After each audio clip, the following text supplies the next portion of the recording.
নমঃ শিবায়। আজকের মহাবাক্যের তারিখ 9 মে 1968। প্রিয় বাচ্চারা, নতুন দুনিয়াতে কি ছিল, পুরনো দুনিয়াতে কি রয়েছে তা এখন সঙ্গমে তোমরা বুঝে গেছো। এখন আবারও পুরনো থেকে নতুন হবে। প্রমাণিত হয় যে ওয়ার্ল্ডের হিস্ট্রি, জিওগ্রাফি রিপিট হয়, যাকে তোমরা বাচ্চারাই জানো। শূদ্র সম্প্রদায় জানে না, দৈবী সম্প্রদায়ও জানে না যে সৃষ্টির চক্র কিভাবে ঘোরে। এতে বিভ্রান্ত হওয়ার কোনো দরকার নেই। ওম নমঃ শিবায়। আজ হলো গুরুবার। কাকে দেখছো? কে পড়ায়? কি ব্রহ্মার আত্মা? ব্রহ্মার আত্মা দেখে? ব্রহ্মার আত্মা পড়ে কি? কে শোনে? কে পড়ায়? শিব বাবা পড়ায়, এটা ভাবা উচিত। আত্মা ভাবে যে কে পড়ায়? মানুষ পড়ায় নাকি আত্মাদেরকে পরমাত্মা পড়ায়? এ তো নিশ্চয়ই শরীর দ্বারা পড়ায়। তোমরা শরীর দ্বারা শোনো, কিন্তু শোনে কে? শরীর শোনে নাকি শরীরের আত্মা শোনে? দেখে কে? দেখে কাকে? দেখে ডেকে থাকে হে বাচ্চারা। কে ডাকে? বাচ্চারা কাকে রেসপন্স করবে? কে দেখবে? বাবা বলেন, নজরে নিহাল। এখন কোন নজর? এই চোখ। এখন আত্মার নজর হয় জ্ঞানের। এই সব ভাবতে হয়। বাবা বলবে, ও সন্তানেরা, তোমরা কি বলবে? ও বাবা। বাবা বাচ্চাদের পড়ান, বাচ্চারা বাবার থেকে পড়ে। ইনি কোনো মামা, কাকা, চাচা নন। দৈহিক কোনো জিনিস তো নয়। শিব বাবা তোমাদের কাছে প্রশ্ন করবে যে তোমরা কে? তোমরা কি জবাব দেবে? এখন গুরু আর সদ্গুরুর অন্তত বাচ্চারা জানতে পেরেছে। সদ্গুরু অকাল মূর্ত হয়ে যায় না? আর তো সব গুরু রয়েছে, তারা তো অকাল মূর্ত নয়। আর সব মানুষদের গুরু বলা হবে, তা তো অনেক রয়েছে। যে কাউকে মত দিয়ে থাকে সে গুরু হয়ে যায়, কিন্তু সদ্গুরু তো একই সত্য মত দিয়ে থাকেন। সত্য কে? নিরাকার শিব। কাকে বোঝান? নিরাকার শালিগ্রামকে। একে বলা হয় আত্মা আর পরমাত্মার মিলন। আত্মা আর পরমাত্মার মিলন যখন মূল বতনে হয়, সেখানে এই বায়ুমণ্ডল হয় না, যা এই পুরুষোত্তম সঙ্গম যুগে হয়। একে বলা হবে শিব বাবা পড়ান। ইনি হলেন সবার বাবা। তোমরা সবাই মিলে বলবে যে ও বাবা। বাবা বলবেন, ও বাচ্চারা। এই স্মৃতিতে রাখতে হয়। একে বলা হয় স্মরণ করে সুখ পাও। এরপর তোমাদের যে সব কলহ রয়েছে, যে পতিত হয়েছ, সবই এই তনের মিটে যাবে। এরপর তো এই কলহ আসবেই না। পরে আত্মাও হবে, শরীরও হবে, কিন্তু কলহ হবে না। সত্যযুগে মানুষদের দেবতা বলা হয়। এ হলো গন্তব্য। এখন যা বাবা বোঝান। যখন তোমরা কাজবাজ করতে ঘরে চলে যাও, তো অনেক প্রকারের মানুষ দেখো। দেখে দেখে এই জ্ঞান কম হয়ে যায়। এখানে বাবা বাচ্চাদের কত বুদ্ধিমান বানান। কে বুদ্ধিমান বানায়? আত্মা শরীর দ্বারা। বাবাও এই শরীর দ্বারা বসে শেখান। ব্রহ্মা কোনো বুদ্ধি দেয় না, এও অন্তরে বলে বাবা। বাবা বলতেই তোমাদের অনেক খুশি হওয়া উচিত। বাবার থেকে তোমরা বিশ্বের মালিক হও, রাজ্য নিয়ে থাকো কল্প কল্প। কত খুশি হওয়া উচিত এই পড়াতে। এরপর পড়া কখনো ভুলে যাও কি? ওই লৌকিকের পড়াতে তো পরের ক্লাসে ট্রান্সফার হয়। এই পড়াতে তো নতুন দুনিয়াতে যাও। তোমরা জানো বাবা অমর লোকের কথা শুনিয়ে অমর বানাচ্ছেন। বাবা বোঝান সেখানে কাল খায় না, তাকে অমরলোক বলা হয়। বাবা বলেন, তোমরা এমন মনে করো আমি হলাম আত্মা, আমি বাবার সন্তান, আমি কোনো শরীর নই। এই শরীরের ওপরে নাম পড়ে। আমি তো শিব বাবার বাচ্চা। এখন বাবার থেকে বর্ষা নেই। এ ভক্তিমার্গ নয়, বাবা হলো এক সব আত্মাদের। এখানে এক বাবা মেলে, যাকে আমরা চিনে নেই, আগে জানতাম না। এত অবুঝ হয়ে গেছিলাম। ভক্তিমার্গে সব রাজ্য ভাগ্য হারিয়ে দিয়েছে। এখন ছি ছি থেকে ফুল তৈরি হচ্ছে। আমরা ফুল থেকে ড্রামা অনুসারে কাঁটা হয়ে গেছি। ফুল থেকে কি করে কাঁটা হয় সেটা বোঝা উচিত। এখন সঙ্গমে বসে রয়েছ, এরপর নিজেদের দেশে চলে যাও। সঙ্গদোষে কি কি করে ফেলে বাচ্চাদের খুব ভালোভাবে বুঝতে হবে, বোঝাতে হবে, ধারণা করতে হবে। এখানে লাইট হাউস হয়ে বসো। ঘরকে জেনে গেছো, রাজধানীকে জেনে গেছো, এ তো পরের রাজধানীতে এসে পড়েছ। আচ্ছা বাচ্চাদের গুড মর্নিং আর নমস্কার। রাত্রি ক্লাস 9 মে 1968। সমস্ত পাণ্ডব সেনা এখন হলো পান্ডা। নামও পান্ডা রাখা রয়েছে। পাণ্ডব সম্প্রদায়, তারা হলো কৌরব সম্প্রদায়। কবে গায়ন হয়েছিল? নিশ্চয়ই বলা হবে 5000 বছর পূর্বে পাণ্ডব সম্প্রদায় ছিল, কৌরব সম্প্রদায়ও ছিল। পাণ্ডবদের বিজয় আর কৌরবদের বিনাশ প্রাপ্ত হয়েছে। এরপর ওয়ার্ল্ডের হিস্ট্রি জিওগ্রাফি রিপিট হয়। একে নাটক বা ড্রামা বলা হবে। নতুন দুনিয়া থেকে পুরনো, পুরনো থেকে নতুন। নতুনে কি ছিল আর পুরনোতে কি রয়েছে তা এখন সঙ্গমে তোমরা বুঝে গেছো। পুরনো থেকে নতুন হয়, নিশ্চয়ই সঙ্গমই হবে। প্রমাণিত হয় যে ওয়ার্ল্ডের হিস্ট্রি জিওগ্রাফি রিপিট হয়, যাকে বাচ্চারাই জানে। শূদ্র সম্প্রদায়রা জানে না, ব্রাহ্মণ সম্প্রদায় জানে।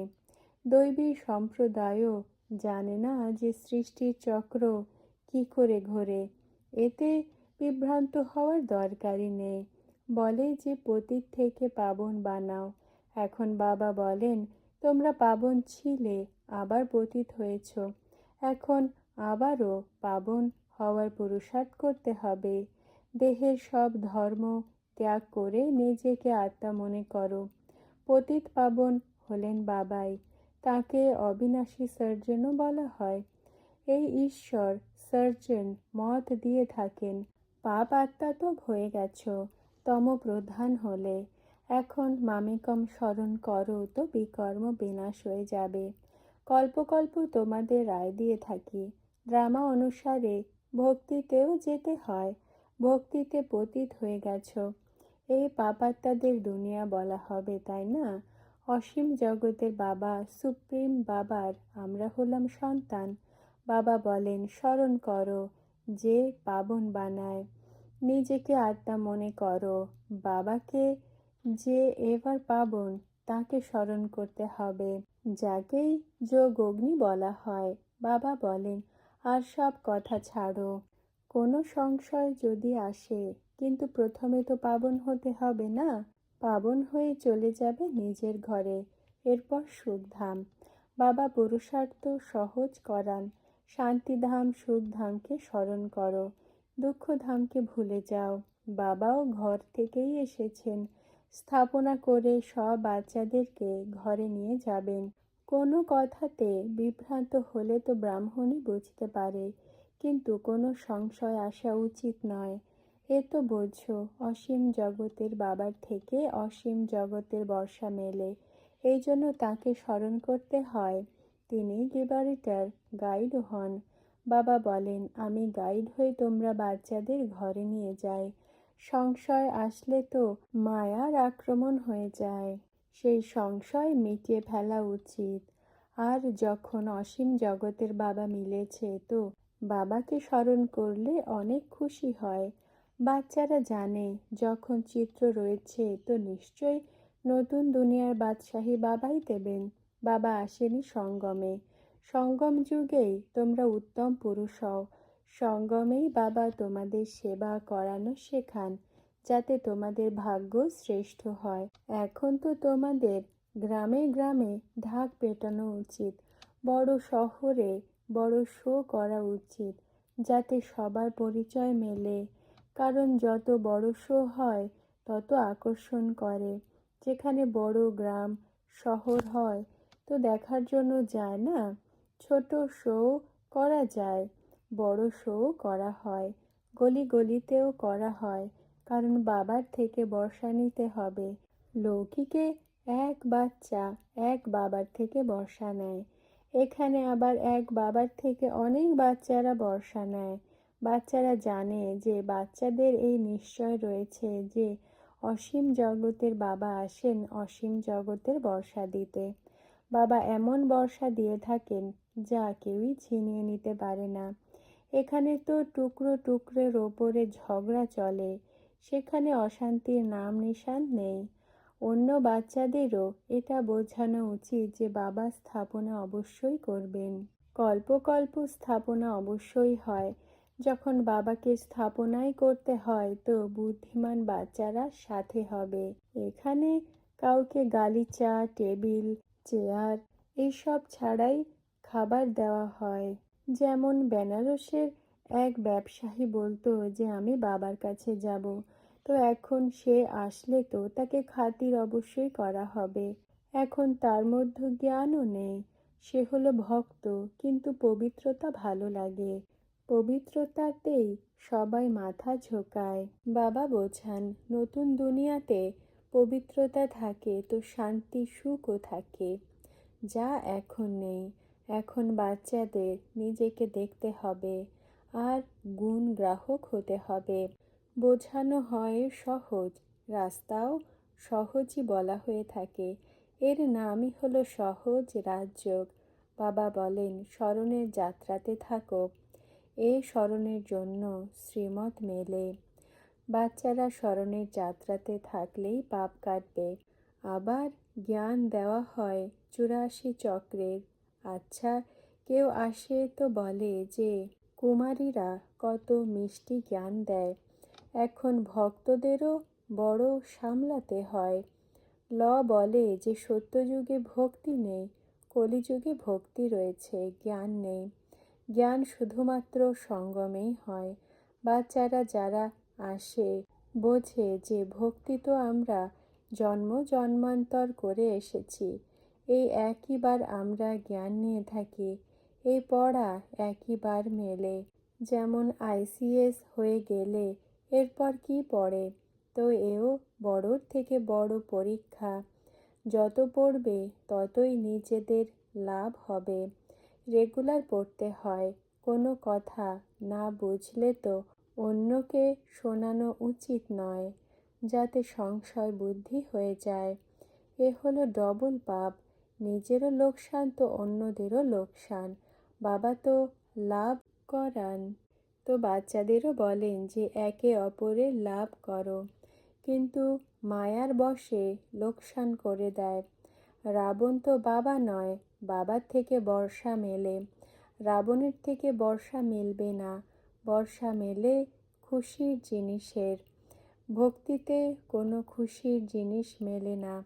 বাবা আসেন সর্বের ভালো করতে, সমস্ত দুনিয়ার কল্যাণ হয়, এতে সংশয় বা বিভ্রান্ত হওয়ার দরকার নেই। প্রত্যেক 5000 বছর পরে এই চক্র ঘুরতে থাকে। যে একটা রয়েছে তাই আবারও হবে। এই চিত্র রয়েছে যা তোমাদের বাঁচিয়ে থাকে। এই চিত্র তোমাদের এম অবজেক্ট হয়। সুখ দুঃখের হলো খেলা, আধা সুখ আধা দুঃখ নয়। সুখ তোমাদের 1/4 অংশ মেলে। যে মিষ্টি হয় বিচার সাগর মন্থন করে। ব্রহ্মা বিষ্ণু শঙ্করকে পতিত পাবন বলা হবে না, কারণ এর সব হলো শরীরধারী। তিনি নিজে এসে বলেন যে আমি এর মধ্যে প্রবেশ করি, আমি এসে আত্মাদের পড়াই। সত্যযুগে আমি আসি না, এরপর 5000 বছর পরে আসব। বাবা একবার এসে এই ভারতকে স্বর্গ বানান। কেউ বলে পরমাত্মা কি শুধুমাত্র ভারতেই আসে, ব্যাস, আর কোনো জায়গায় আসবে না? কেউ কেউ আবার হাসাহাসিও করে, যখন ভারত থাকে তখন আর কোনো ধর্ম নেই। তোমাদের কাছে গীত রয়েছে, বাবা তুমি যা দিয়েছ তা আর কেউ ছিনিয়ে নিতে পারে না। লৌকিকে হলো সীমিত জগতের বাবা, এ হলো অসীম জগতের বাবা। মা বাবা কি করে বাচ্চাদের সামলায়, এই ড্রামাতে রয়েছে। এতে আমরা কারো দোষ বের করতে পারি না। বাচ্চাদের অনেক বুদ্ধিমান হওয়া উচিত। এমন নয় যে নিজেরও লোকসান আর অন্যদেরও লোকসান করে দাও, এ আর কেউই বোঝাতে পারবে না। কেউ বলে যে এমন জ্ঞান তো কখনো আমাদের মেলে না। হ্যাঁ, 5,000 বছর পূর্বে মিলেছিল, এরপর এখন মেলে। বাকি ভক্তি তো জন্ম জন্মান্তর করে এসেছ, শাস্ত্র পড়ে এসেছ। তো বাবা এসে আমাদের অসীম জগতের নলেজ শোনান। বাবা মন্ত্র পড়িয়েছেন, আই অ্যাম আত্মা, অহম ব্রহ্মাস্মি। এটা কোনো মন্ত্র নয়। এখানে ওমেরও অর্থ বাবা বোঝান। আমি আত্মা, আমাদের বাবা হলেন পরমপিতা পরমাত্মা। এমন নয় যে আমি আত্মা তথা পরমাত্মা, বরং তোমরা যে চক্র লাগাও, আমরাই ব্রাহ্মণ, আবার আমরাই দেবতা হব, এরপর আমরাই ক্ষত্রিয়, আবার বৈশ্য শূদ্র, আবার আমরাই ব্রাহ্মণ। সুখধাম আর শান্তিধামে যাও। তারা তো আমরাই পরমাত্মা বলে দেয়। অনেক কথাতে নিশ্চয় করা উচিত। গঙ্গার তট হবে, গঙ্গার জল হবে, এটা হলো অসত্য। বাকি সত্য কি রয়েছে? শিব বাবার স্মরণ হবে, শিব বাবার তট হবে, তখন প্রাণ তন থেকে যেন বের হয়। এই সব বোঝা উচিত যে স্বর্গের স্থাপনা বাবাই করেন। কত মিষ্টি হলেন বাবা। পরোয়া ছিল পার ব্রহ্মের অধিবাসী পরমাত্মার। যখন সে মিলে গেল তো বাকি কি থাকলো? ভক্তিমার্গে সব আশিকের পরমাত্মার পরোয়া ছিল। সেই অসীম জগতের বাবার থেকে এখন বর্ষা মেলে, তো বাকি কি থাকলো? এমন এমন কথায় নিজের মনোরঞ্জন করতে থাকো, অন্তরে স্মরণও করতে থাকো। এই জ্ঞান যোগ দ্বারাই সমস্ত সৃষ্টি বদলায়। তোমরা বোঝো যে আমরা সবাই বদলে যাব, এরপরে দেবতা হয়ে যাব। সৃষ্টিও এমন হয়ে যাবে। এখন আল্ফকে স্মরণ করো। যেমন বাচ্চারা জন্ম নেয় তো ছোট হয়, তাদের জানা থাকে না। অন্যরা তো বোঝে যে অমুকেরও বাচ্চার জন্ম হয়েছে, উত্তরাধিকারের বর্ষা এসেছে, সেখানে সংশয় হয় না। এখানে মায়ার সংশয় বুদ্ধি বানিয়ে দেয়। এই জন্য মায়াকে সামলে চলতে হয়। আচ্ছা, আত্মিক বাচ্চাদেরকে স্মরণ, স্নেহ আর গুড মর্নিং। আজকের বরদান, ফরিস্তা ভব।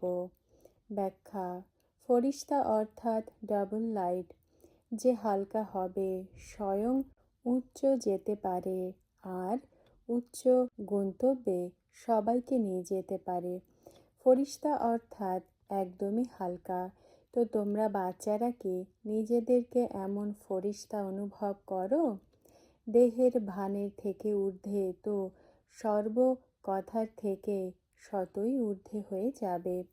ফরিস্তা অর্থাৎ বাবার সাথে সব রিশতা বা সম্পর্ক, সব হিসাব নিকাশ বাবার সাথে, আর কারো সাথে নয়। তোমার সাথেই বসি, তোমার সাথেই বলি। ওম নমঃ শিবায়।